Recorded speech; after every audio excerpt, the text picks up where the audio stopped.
చెప్తాను, ఎందుకంటే గంగాదేవి ఆవిర్భావం ఇవాళ వచ్చింది కాబట్టి. ఇప్పుడు మనం నీళ్ళల్లో మంత్రించి గంగామాత సాక్షాత్ శ్రీ ఆదిశక్తి మాత శ్రీ నిర్మలాదేవి నమో నమః అని అది వేడి నీళ్ళైనా చన్నీళ్ళైనా దాని మీద చేయబెట్టి వైబ్రేట్ చేసుకోవాలి.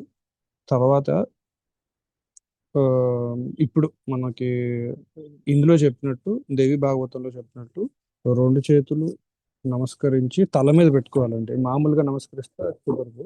రెండు చేతులు నమస్కరించి ఇప్పుడు పెట్టుకోండి అందరూ తల మీద పెట్టుకుని శిరస్సు వంచి బాత్రూంలోనే ఏ ఇబ్బంది లేదు, గంగా గంగా గంగా అని 3 సార్లు స్మరించాలి. అప్పుడు గంగా మాత ఆ బకెట్ లో మనం ఏ స్నానం అయితే చేస్తున్నామో అందులో గంగాదేవి వస్తుంది. సో ఈ గంగని ఇప్పుడు మనం ఎన్ని వేల కిలోమీటర్లు ఉన్నా గంగా గంగా గంగా అంటే గంగ వస్తుంది. వేరే పురాణాల్లో నర్మదా నర్మదా నర్మదా కూడా అనమన్నారు, గోదావరి అని అనమన్నారు. అందుకని మనం ఏం చేస్తాం, మనం కలిసి పూజ చేస్తాం కదా, ఆ మంత్రం తీసుకోవచ్చు ఇక్కడ.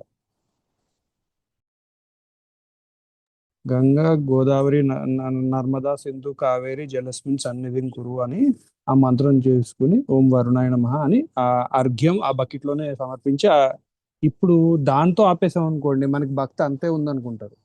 ఇప్పుడు మనం ఏం చెప్పాలి, గురు మంత్రం చెప్పాలి. మనకి గురు ఎవరు, శ్రీమాతది.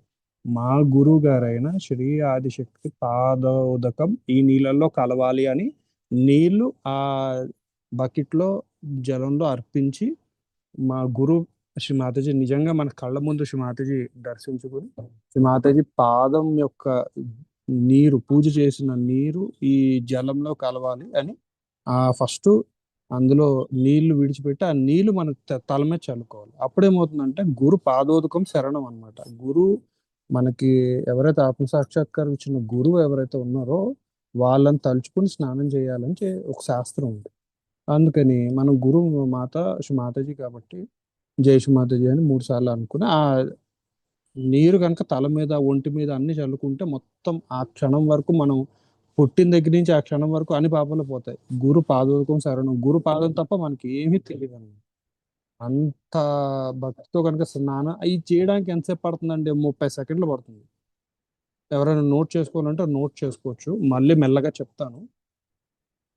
మనం స్నానానికి వేనీళ్ళు చన్నీళ్ళు పెట్టుకున్నప్పుడు ఫస్ట్ బకెట్ లో గంగై చ యమునే చైవ గోదావరి సరస్వతి నర్మదే సింధు కావేరి జలస్మిన్ సన్నిధిం కురు అని ఆ మంత్రం చెప్పి ఓం త్వమేవ సాక్షాత్ శ్రీ గంగామాత సాక్షాత్ శ్రీ ఆదిశక్తి మాతాజీ శ్రీ నిర్మలాదేవి నమో నమః అని మనం జలం అర్ఘ్యం లాగా ఆ బకెట్ లోనే విడిచిపెడతాం. అంటే అర్ఘ్యం అంటే ఏంటంటే ఆ నీళ్లు తీసుకుని మంత్రించి మళ్ళీ ఆ బకెట్ లో విడిచిపెట్టడం.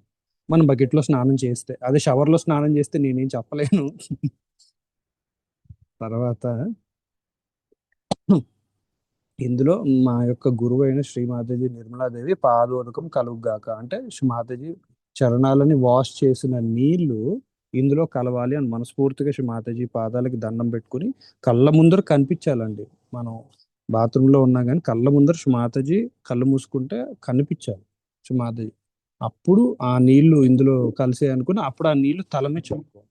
తల మీద చల్లుకుని అప్పుడు స్నానం చేయాలి. మీరు తలస్నానం చేసినా మామూలు స్నానం చేసినా ఆ నీళ్ళతో బట్టలు ఉతుక్కున్నా ఆ నీళ్ళతో ఏం చేసినా తప్పులేదు. కానీ ఇది రోజు చేస్తే ఏమవుద్దంటే మనకి గురు భక్తి పెరుగుతుంది. గురు మాట దాటం ఎప్పుడు.